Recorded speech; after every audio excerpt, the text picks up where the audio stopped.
Welcome. Welcome to the Takedown, everyone. Subverting power with radical thought. I'm your host, Nick Nowlin, and I have a special guest with me today, Matt Bruenig. He's going to be joining us. Say hello to the audience, Matt. Hi, everyone. Thanks for having me. Here on this show, I try to basically find the counter narrative and really expose people to just different ways of thinking. And to that end, I've been reading a lot of some of your writing and a lot of your tweets, and I just wanted to kind of bring you onto the show, and then just kind of have a dialogue going on. Today, the topic is the politics of poverty, and I think when I speak to you in general, that seems to be kind of what, I'll let you tell it. Why don't you tell us kind of where your politics are rooted and how you kind of take us on the story, take us on the journey, like how you came to where you are today in your politics.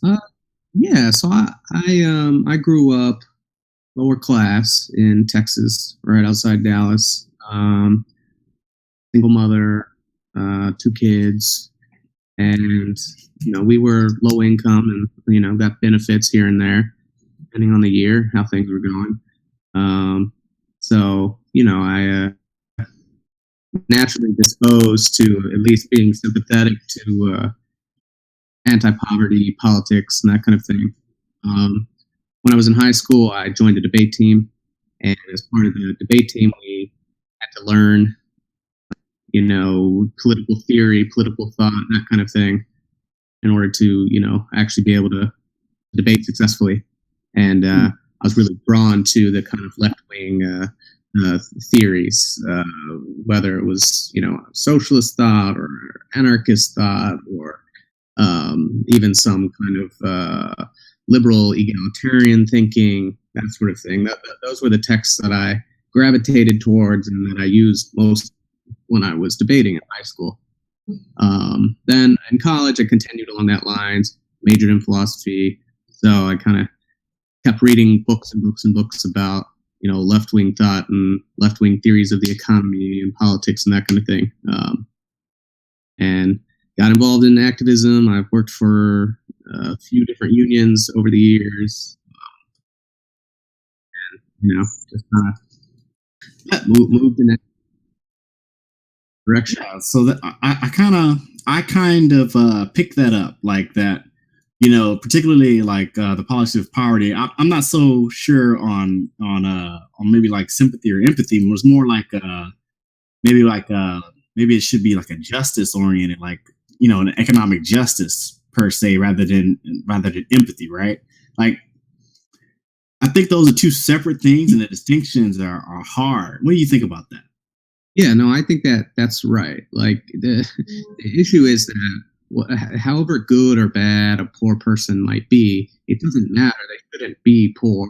Our system shouldn't be set up so that they're struggling to eat, or struggling to have housing, or struggling to live a basic life that keeps them on par with minimum subsistence, so that they can exist in society in a like dignified way.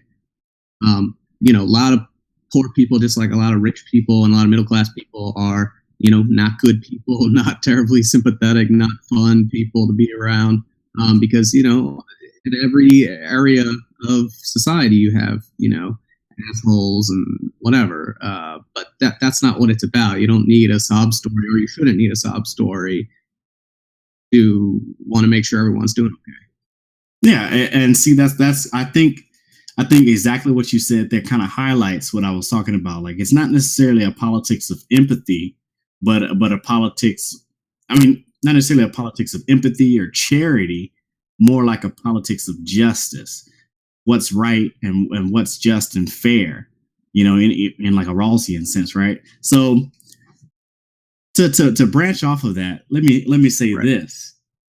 These are just kind of questions that I'm asking you to kind of bring the audience into to kind of where you are and how you think and how you approach your politics before we go into, I guess, you had a recent article here where it was discussing the Trump presidency. And I think, in seeking out the counter narratives, kind of like I do, I think we all kind of venture into waters where a lot of people, not necessarily going to wade in there, because people can be taken wrong. So I just kind of want to talk about the article. And I think the crux of it was saying that, well, actually, I'll let you explain it. I'll let you explain it again. There's no need for me to narrate when I got you here. Yeah. So, the title of the piece was, I think, Women and People of Color Make Up the Majority of Trump's Coalition. And the first part of the piece, I just do basic math to decompose Trump's voters and show that, white men make up about 45% of Trump's voters, and then everyone else makes up 55%. And everyone else, one of the phrases for everyone else would be women and people of color, which is a very popular way of grouping people, for better or worse. And I wrote the piece because, as I kind of explained in the second part, because there were all of these articles out there that are kind of like, to hell with Trump voters, they're bad people, they can, I hope they lose their health care, or at minimum, I don't care what happens to them, they, voted for an evil man, et cetera, et cetera.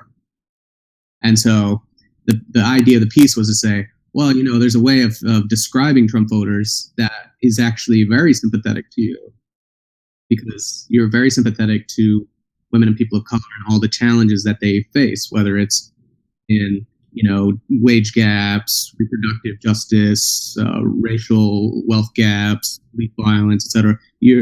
Those identities conjure up innate sympathy to you. And so the piece was just like, what if I told you that's actually most of Trump's voters? And, just kind of a little bait and switch and, sort of mess with your head to maybe make you realize that it shouldn't matter whether someone voted badly. They still should. We still have to make sure they get, health care and housing and, justice, for lack of a better word. Now, see, underpinning all this, basically the pieces that you're talking about, they want a scapegoat. They want to basically pin Trump's presidency on a fringe or a certain section of the population and blame that section of the population for his rise and fall or whatever. And then, of course, in doing so, they deflect blame off of themselves and other groups, right? But I think the point of your piece was to say that, maybe that's not so. And I think, I think you did an okay job, but when you're reading the piece, everybody has, an emotional response to what you're saying. Like the headline was kind of catchy. A lot of people clicked on, oh, that's not true. That can't be true. And one of the things that I ran into was a lot of people were saying, well, you can twist numbers to say whatever you want. And what I would say is, well, anybody can give you half the truth or a portion of the truth to say whatever they want. But generally, they can't say the whole truth to say whatever they want. The whole truth is what it is. And what their actual objective is completely different, just fundamentally, right? But the first response, though, would be that you can't, people's first emotional response would be like that this is not accurate, that, you can't say that, it's somehow people of color and women's fault for Donald Trump. And what would you say to that? Right. So the piece doesn't blame it on them. I mean, that's sort of the whole, or one of the points of the piece is to say that the blame game on this is kind of the wrong way to go to begin with. Or if you're going to get into blaming, then it doesn't make sense to blame a certain segment of Trump voters. You got to blame all of them. You got to let's actually look at all the Trump voters and be like, you know what? All sorts of people voted for Trump. There were gay people who voted for Trump. There were black people who voted for Trump. There were Hispanics. There were Muslims. It's a vast country with hundreds of millions of people. There's someone from every walk of life who voted for Trump. And so if we sort of going to get into that game, you're really going to wind up indicting people from all walks of life, including people you are more innately sympathetic to than, say, hillbillies. That was, what I was trying to get at, really. Not to say, oh, these people are actually more responsible. Is to say, no, like, it's just no one. That's just a wrong way to even get off talking about this. And see, I brought up a point to you when we talked earlier today. I was like, just like you can say women and people of color were the majority of his votes, if we're going to accept the election as, as some sort of accurate count of the vote, which I don't, but based off of the information we have in front of us, these are the conclusions that we can, perhaps preemptively draw, kind of without any kind of verification, right? So that being said, I was going to say that, it's also true that even though women and people of color were the majority of Trump's votes, in general, I can also say that, the majority of Trump's votes were white people. And that would be neutral of class. It's not just working class whites. It's, all across the board. So that's also true. Yeah. So, the point is that, the numbers necessarily aren't they aren't trying to pass blame on any particular group. Just like you said, the numbers are the numbers. The story is kind of like neutral, right? Right. But it does say that there is something interesting. Perhaps, like you said, the common phrase, women and people of color, perhaps maybe we need to largely divorce those, because that coalition there is so broad and there's so many different groups involved there that are fundamentally different from one another. Maybe it's not an accurate grouping. What would you say about that? Yeah, I think that was I wasn't sure if I would get that criticism when I wrote it, but I did get it a lot, and that's, I think, a very good criticism of that grouping.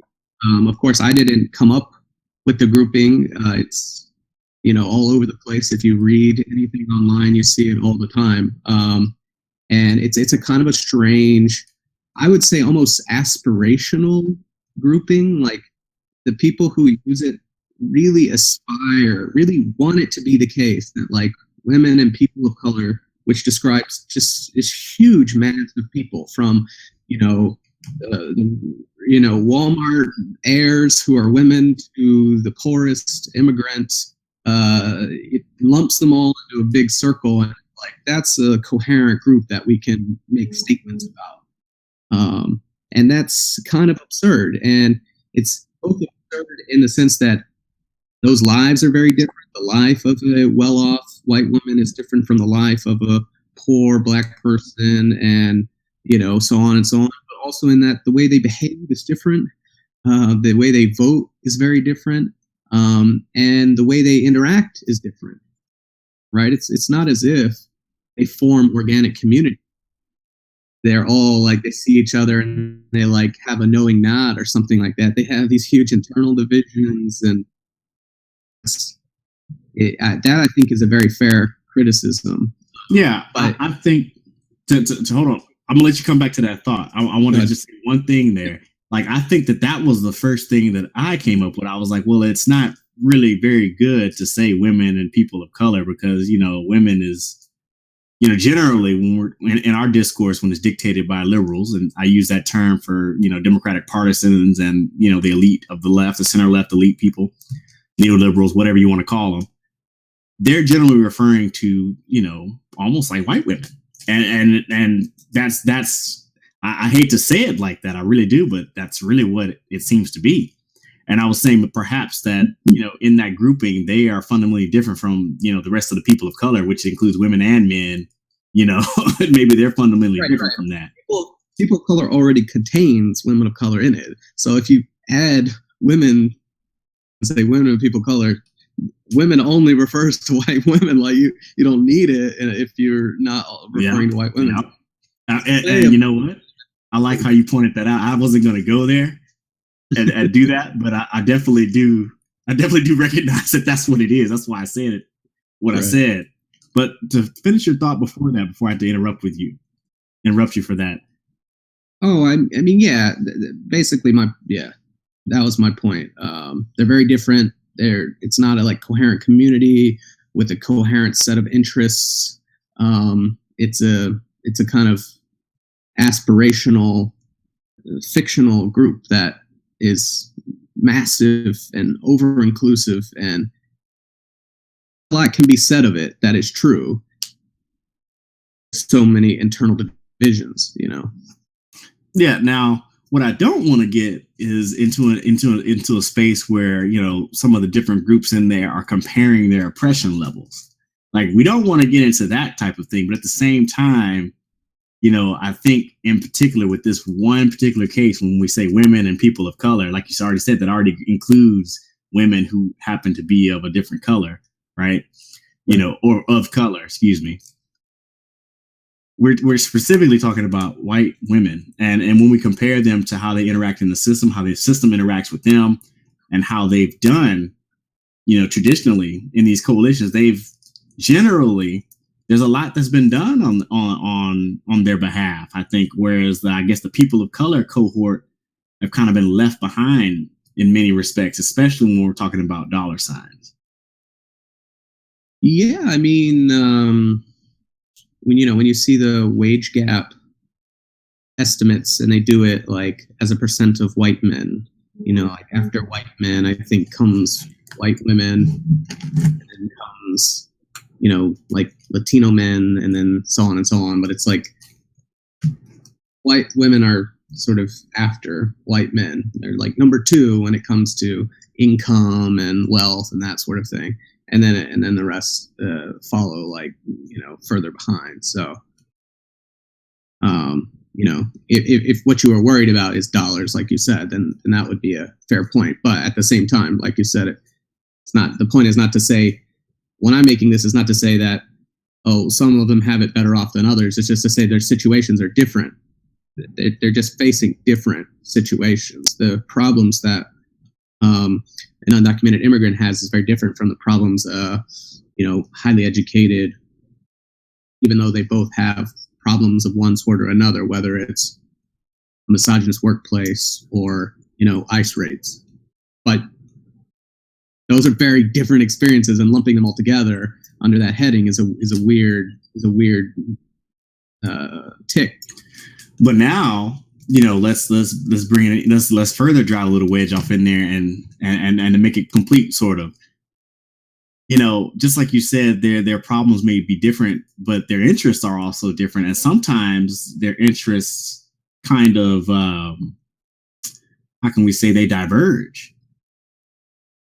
Yeah, I mean, we've definitely seen there are tensions across all of the members of that group. There are obviously racial tensions between white women and, people of color, which include women of color. There are also tensions among, there have been tensions between Latino communities and Black communities when it comes to displacement in certain communities and stuff like that. That's definitely been a thing that's occurred from time to time. I've seen it in Texas. So, and remember the LA riots, and you had the Korean community and the Black community who were, it's like these things. There's a lot of, it's not as a harmonious a grouping as, again, people sort of, I think, aspirationally wish it were. And that, flattening all those differences and the tensions and contradictions and infighting and lack of, disharmonious interests and that sort of thing is maybe does more harm than good. Yeah, I mean, I want to say I would definitely agree to that. Give me 1 second, because I want to ask you, we're kind of going to shift gears here. We're going to shift gears, and we're going to talk about, I think I make it a point on my show. I've made it on another episode for those of you who have or have not seen it, that the problems that we face in America, many of them stem from one singular issue. And that issue is we have an inequitable share of the country's vast wealth and subsequent power. That's at the core of a lot of the problems that we face here in the United States. And I mean, I would even say that that's a global problem, because it's the same story. And I repeat this all the time. I say, throughout history, it's always the same struggle. You have a few very privileged, very wealthy individuals who make decisions that control the lives of, large numbers of people. And you have all of those large numbers of people struggling just to have some sort of control over their own lives. And that story is, as old as time itself, right? And, right. And at least as old as society, as old as civilized society that we have today. But tell me how you think some of these things, such as inequality can be started to be tackled? Remember, you said you focus a lot on policy. So when it comes to wealth, you're right. Wealth is the most unequally distributed quantity that people measure. Usually they measure income, they'll measure consumption, so how much you can actually buy, and they'll measure wealth. And when it comes to wealth, I don't remember the precise numbers, though I've done a lot of work on this. The top 10% owns, I think it's somewhere around 75% of the wealth of everything. And then when you get to the bottom half, they own maybe 1 or 2%. And then you have a kind of middle class in between the bottom half and the top 10% that owns the rest. So, half the population owns nothing, more or less, at any given time. And of course, that's heavily, disproportionately Black and Latino in the U.S. They own, at the median, something like 10% or 5% of what the median white family has, depending on the survey that you're using. And so that's, a very big problem. And one of the ways I've thought about dealing with this is to create social wealth funds. And the way a social wealth fund would work is it's basically just a big pot of money, or maybe money is the wrong word because we don't want to, like you said, upset some MMT people. Yeah. Try not to say taxes fund stuff. They don't like that. It's a big pile of assets. So, think about Harvard. Harvard University has this huge endowment. I think it's like $60 billion. And that endowment generates a return every year. And they're able to use the return on that endowment to fund all sorts of stuff at the school. Social wealth fund would work exactly like that, but for the whole country. So the government would own a whole bunch of stocks and bonds and real estate. And those assets would generate returns every year. Interest and rents and capital gains and that sort of thing. This would be parceled out to everyone in society. Example of this already in Alaska. Alaska has a social wealth fund over time by selling off oil in Alaska. And that fund generates, they own all sorts of stuff. You can go online and actually see every single thing that they own. They own one apartment complex in Dallas, actually, and they just...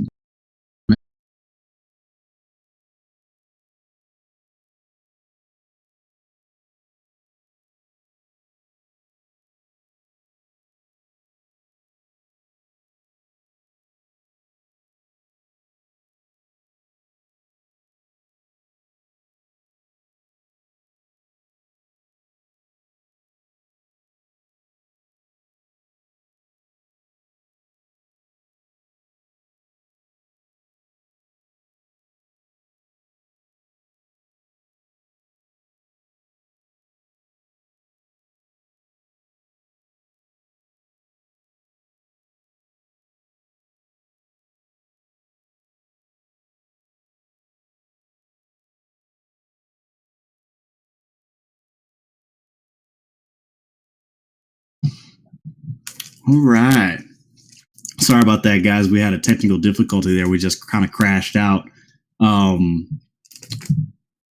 was actually getting Matt to explain why what he just explained was more targeted towards wealth as opposed to income, since wealth is a larger problem. Now, before we go back to having him answer that, I wanted everybody to understand why I'm specifically talking about wealth. Income is like a present inequality, right? If I give you $5 a day to give somebody else $1 a day, that's the problem at the present. At the present, there's a $4 gap in between what I'm giving you versus what I'm giving someone else. Now, if I do that for a month, a period of 30 days, now, that $4 difference has multiplied times 30 days. I can't just come and say, okay, well, I'm going to give you 5 and you 5. And now everything is just. It's like, no, that there's an inequality that was built in across those 30 days. And so that when we're talking about that, that's what we mean by wealth inequality. That income inequality, its cumulative effect over years of time. And that's why it's much larger than income for the very same reason I just explained. So what I wanted Matt to do was to explain why these wealth funds would be good at tackling both the wealth and, when coupled with other policies, could possibly start tackling the income. Yeah, so the way that you would fill up the wealth fund is you would impose wealth taxes of various sorts on existing wealth. So at the end of each year, whenever people filed their taxes, in addition to reporting what their income was and paying some tax based on that income, they would also report what their net worth is. They would, list all their assets. I own this home. I own these shares. I own these mutual funds, whatever. And list their liabilities, assets minus liabilities equals net worth. And that would be their wealth. And then you could apply a tax based on that wealth. And so one easy tax would just be 1%. You just pay 1% of your wealth in tax every year. And that's going to slowly move wealth that's been built up over time into the social wealth fund, which will all have an equal share in. You're moving heavily, unevenly divided private wealth, social wealth pool that we all evenly share in. That's sort of the basic idea. So the mechanism fund redistributes the wealth. Now, again, I think what's weird about this is, so this probably can work. I can see something like this working over time, because essentially what you're trying to do is you're trying to narrow the income differential, but at the same time start placing caps on the rise of the wealth gap. And if you can't freeze it completely, you slow it down such that you start to decrease the trend, because we have an alarming trend of the growth of wealth inequality, as money continues to calcify at the top of our society.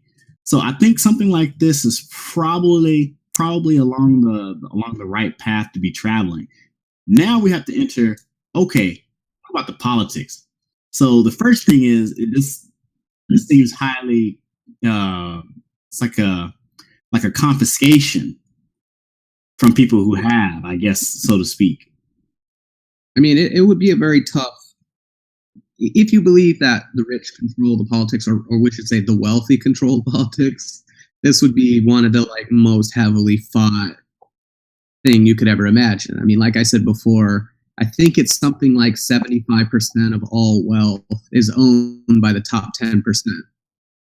75% of all taxes, wealth taxes, collected under this scheme would come from the top 10%. And almost no tax would come from the bottom 50%, because they don't own any wealth to begin with. So you're talking about a tax that is just heavily concentrated on the top of society. And gets more concentrated the higher you go, right? Because you go to the top 5% or top 1%, that's where the real money is. And so they would fight it, obviously, tooth and nail. So I don't know how you beat that, except, mass movement and, populist politics or something like that. But, there are some countries that have wealth taxes. France has one and Norway has one. So it's not unheard of. Interesting. So I honestly will tell you that I do believe that people's voices, excuse me, my phone's ringing.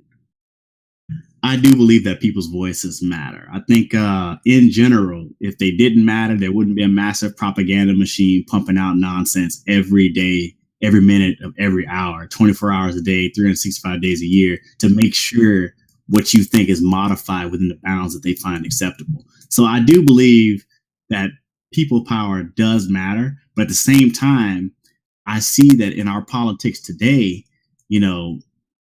people power matters, but it seems like as long as people are within the bounds that they set, it matters.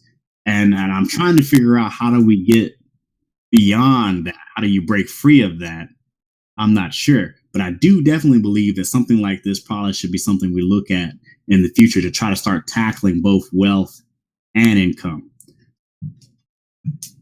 Yeah, I mean, or we at least should talk about what we're going to do about wealth inequality. That's one of the blind spots of our political system or politics more generally, right? Like Bernie Sanders would talk about wealth inequality, but he didn't really have a plan to reduce wealth inequality. He had a plan to reduce income inequality, to provide universal health care, to provide, child care and those sorts of things, paid leave. That's all nice and great, but it's not going to do a whole lot to reduce the wealth gap. And no, I don't see anything really among any Democratic politicians that specifically target this in a way that is plausible, right? So occasionally you'll see proposals that'll say, you know what we need to do is promote home ownership among Black and Latino communities, and that will start it going. And, it's like, that sounds really nice, but the problem is we have this overhang of wealth that's built up over, centuries, and promoting home ownership in the Black community is not going to do anything to that. Now, see, I'm gonna take aim at that, because I do believe, since 3/4 of wealth is in home ownership, maybe promoting home ownership in the Black community may help. The problem is, just like with college, we find that, between Blacks and whites, there's a difference in the return on investment.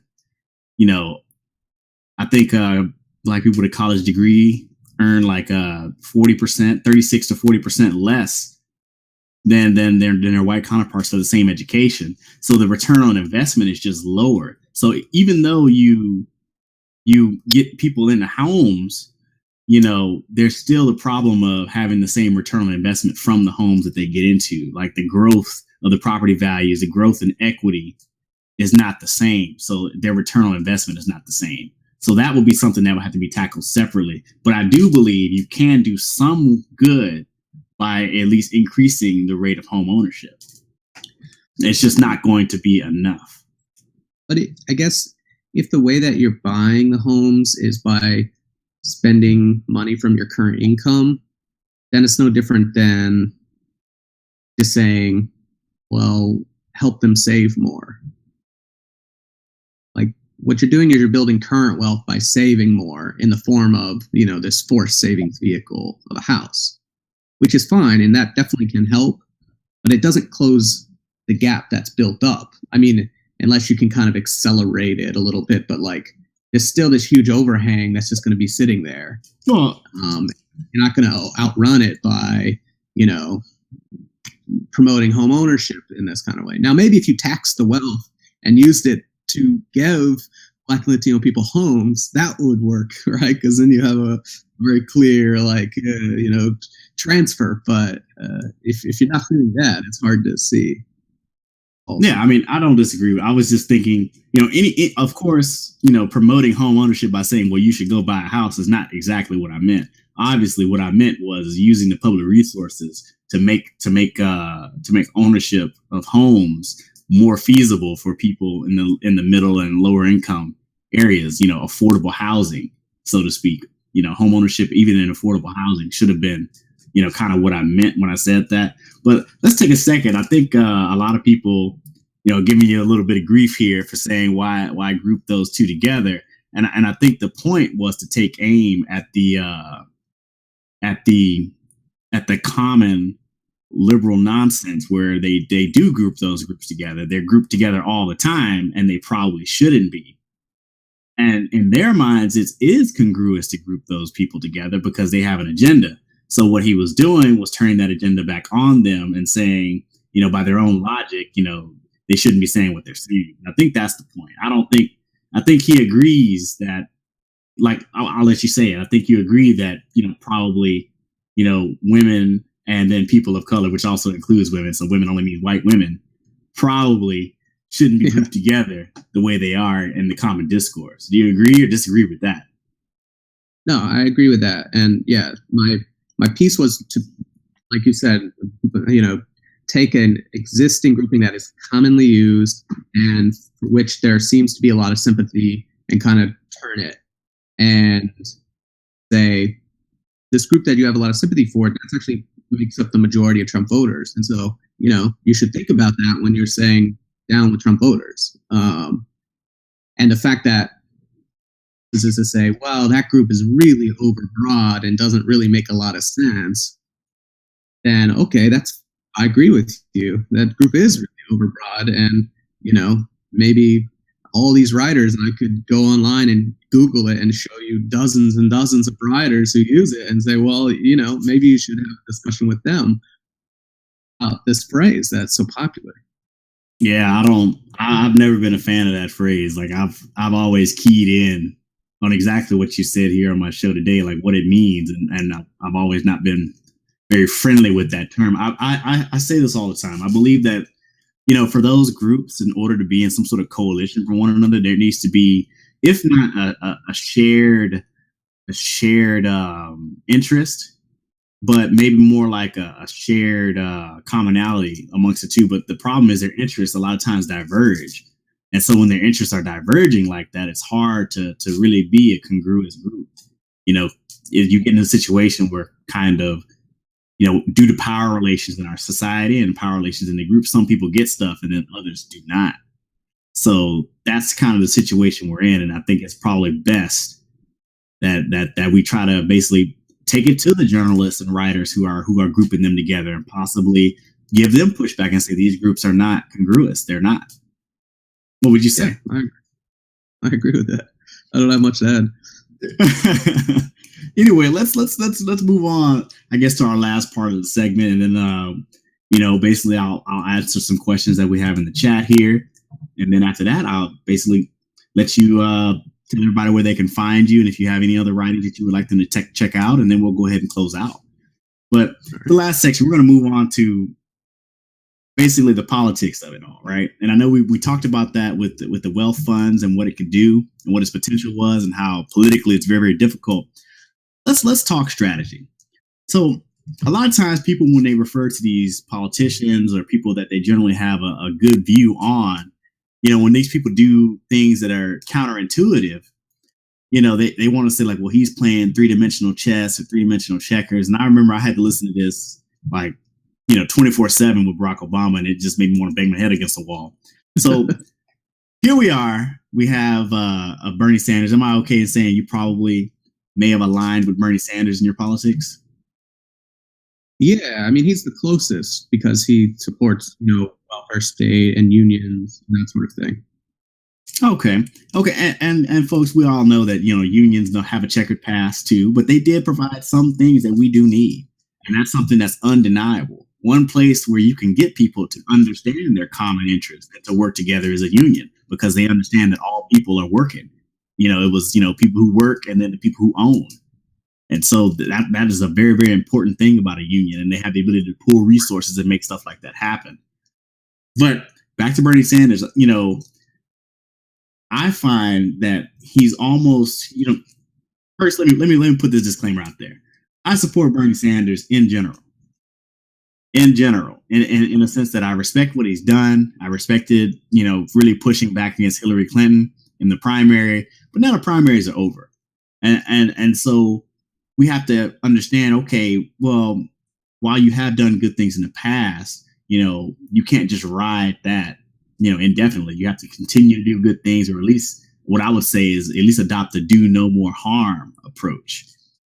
And this is where I kind of get in trouble with a lot of Bernie supporters, because, they seem to he seems to have a strong following that will, follow in anything he does. And I'm like, well, look, at a basic level, the very, very basic level, I know politics is very, very complicated, but if you are flawed at the basic level, everything you pile on top of that will also be flawed. So how is it that you can achieve your political ends by aligning yourself with your political opposition who seek to undermine you and not give you anything? What do you gain by doing that? When you mean align with your political opposition for Bernie, you're talking. I'm particularly talking about trying to basically ingratiate himself with the establishment and kind of toe their line and get along with them. Yeah, yeah. No, I think he's adopted an interesting posture since the election that seems different from how he used to be. Because remember, he was the guy that, and he got beat up for this during the primaries, saying that, you know, in 2012, a progressive to challenge Obama. Like, he was that guy. Who was like, someone should run against Obama in the Democratic primaries. Like, that's sort of how willing he was to just be like, you know, to hell with it.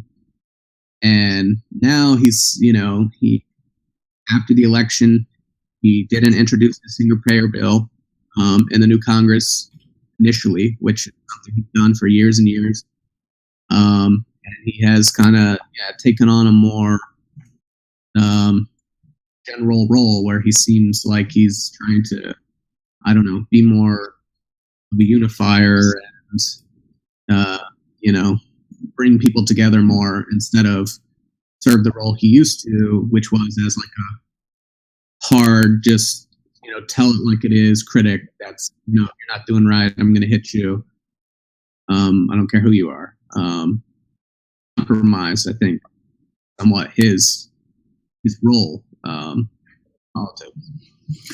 Yeah, I mean, I definitely don't deny that is definitely something dangerous. Like, I think I had a statement here by Bernie Sanders where basically he said, you know, we will continue the fight for Medicare for all, but, you know, right now we need to focus on, you know, making sure the Affordable Care Act as it stands has a public option. And I'm like, what do you mean? Why are you doing that? There's no need for us to go back to the public option. You know, I put a tweet up that basically said that, you know, the public option was just a stall tactic to begin with. You know, it was something we could take, but the goal is to get towards single payer, and the public option just seems more distraction than anything else. Right. Well, initially, way back in like, you know, 2009 and 10, when they were having these Obamacare debates, there was this story that they were trying to sell to progressives where we'd have this public option, right, included with the Obamacare thing. So, you know, the public option would also be out there on the exchanges. And to sometimes lean to the side and say, you know, I bet a lot of employers will dump employer insurance and dump them onto the exchanges because that will be cheaper for them because they could just pay a small penalty and have their workers go to the exchanges. And then it's like, okay, so a lot of workers will get pushed off their employer insurance. They'll go to the exchanges. They'll sign up for the public option. The public option will get huge. And slowly that'll basically become single payer. And, you know, it'll work. It'll be great. And like, that was a story they're kind of selling progressives to get them on board. And of course, none of that happened. We didn't get a public option, and employers didn't dump people from their insurance anyways. Well, what I was going to say is I think that, you know, just that argument that they're making is dubious at best, because here's the first thing. Number one, you know, this is to extend coverage to people who don't already have it, right? And a lot of times those people who are jumping to get coverage right off the bat, a lot of times those are going to be sicker people. So if we follow how the insurance pool works, that doesn't necessarily mean it could be cheaper than the private rates. The private insurance industry could technically use the public option's existence to push people off of the private insurance and just keep all the healthy people. Yeah. I mean, that was definitely a risk. If it had played out that way, that it would have just become the sink for the sickest people, and then that's what Medicare basically exists as today. Yeah, well, yeah, they do it by age, but de facto, of course, old people are much sicker than everyone else. So that's definitely a risk. And but you know, just generally, it's clear that employers are not dumping people off their insurance. So the idea of public option as a way to kind of backdoor single payer seems really, I just don't see it anymore. So, you know, I guess it's an improvement. It could be a bit of an improvement to give people a public option. There are like hundreds and hundreds of places in the country that only have one option when they go to the exchanges. And so, you know, it'd be nice, I guess, to bring a public option in for them so they at least have a choice. But it's not anywhere near where we're trying to get. Yeah, and the point being here is that the public option is not single payer. It's not even anywhere close, and is actually a lot of danger there. It could blow up in our faces, even worse than the Affordable Care Act has. If it does spiral out of control through this adverse selection, then it discredits, people just say, oh, the government can't, they can't run insurance. Look, they tried and it was a disaster. Yep. There's no reason for, there's no reason for us to go in here with these, kind of half-ass measures, for the most part. If a policy is going to be, if you have an objective and you have a policy that's going to meet that objective, it needs to meet about 80% up front, and then we can get the last 20%, 5 or 10 years worth of struggle. But you have to have 80% of it up front to build the constituency to defend the policy from political opposition. Or just incrementally. I mean, if you're trying to do single payer incrementally, I don't see public option as the way to do it. I see the way to do it is to try to add more people to single payer systems we already have. So, for instance, one incremental move you could do is say we're going to put all children onto Medicare. Boom! Now you've added 70 million people to the Medicare rolls, and you have this huge constituency, and parents are happy they don't have to pay for their kids' insurance anymore, and kids are really not that expensive, and a lot of them are already on Medicaid and S-chip anyways.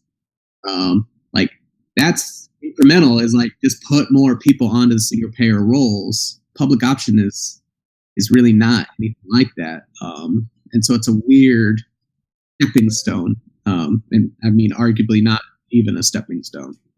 So let's step back from policy for a second. We're kind of running low on time here, so we're going to start getting closer to wrap it up. I want to step back from policy and say, like, from the strategy standpoint, there's so much danger in acquiescing to your political opposition. And what I will say by that, and who I mean by opposition, is the establishment Democratic Party is our opposition. I'm going to repeat that one more time. The establishment Democratic Party is our opposition. That is clear. And if you don't believe that, then you're in the wrong place, because I really just don't have the time to go through and try to overcome that hurdle. But the establishment Democratic Party is our political opposition. They want the public option, and the public option has a lot of risk. It can be implemented poorly. It can go very, very, very badly, and then we can lose everything, rather than go for the real option that costs their donors a little bit of money, or a lot of bit of money. Excuse me, it costs them quite a bit of money. So ultimately, we have Bernie Sanders supposed to be a champion of progressive politics, but just like on his foreign policy, he's willing to sort of put the policy down just to get along with the establishment Democrats. And I think this is a fundamental problem with trying to work within the Democratic Party. And if you're going to work within the Democratic Party, this is the fundamental problem you're going to run into. You, in your efforts to get along with your political opposition, have now basically sidelined policy proposals. Now, I heard that recently he was saying, he got some pressure and pushback that he may actually propose the Medicare for All bill after all. But it seemed as though, the establishment was able to get him to table that, to get him to table that policy. And that's problematic. Yeah, I think what happened was, maybe as a quid pro quo, or at least, to get along thing. After the election, it was clear that Bernie was kind of the most popular Democrat in the country, and they wanted him to have a bigger role. He's now like the outreach chair, or, he has a number of positions. And like as part of that process, they were like, look, we're about to have like this dogfight to defend Obamacare. And, it would be nice if you didn't introduce the bill for single payer and all get together and focus on Obamacare. And then after they defended Obamacare, then he could introduce it. And that's what he said. Maybe. That doesn't sound right to me. That sounds like some, pardon me for being a little country guys, but that sounds like hogwash and bullshit. They weren't gonna they weren't going to let that come to pass as it is. But they're not going to support it. But you know, they won't be disgruntled, or they'll be less disgruntled if he introduces it now than if he had introduced it in the middle of the, you know, Obamacare fight. That's just my sense of it, but I'm not sure. I don't know for sure if that's true. Okay, Matt, I want to thank you for coming on and having this conversation with me tonight. You know, I really just want to thank you again just for coming on, having this conversation, and trying to enlighten what you were really trying to glean in that article. Maybe it was, if people have an emotional response, we're never going to be able to get through to everybody, but I just wanted you to have a forum where you can come and kind of get it out there. And I really appreciate you doing that. Guys, this has been The Takedown. Let me give you a quote. A long habit of not thinking a thing wrong gives it the superficial appearance of being right and raises at first a formidable outcry in the defense of custom.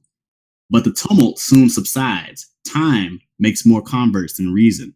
That's from Thomas Paine, Common Sense. And I want everybody to exercise a little bit more common sense when it comes to their politics. Good night.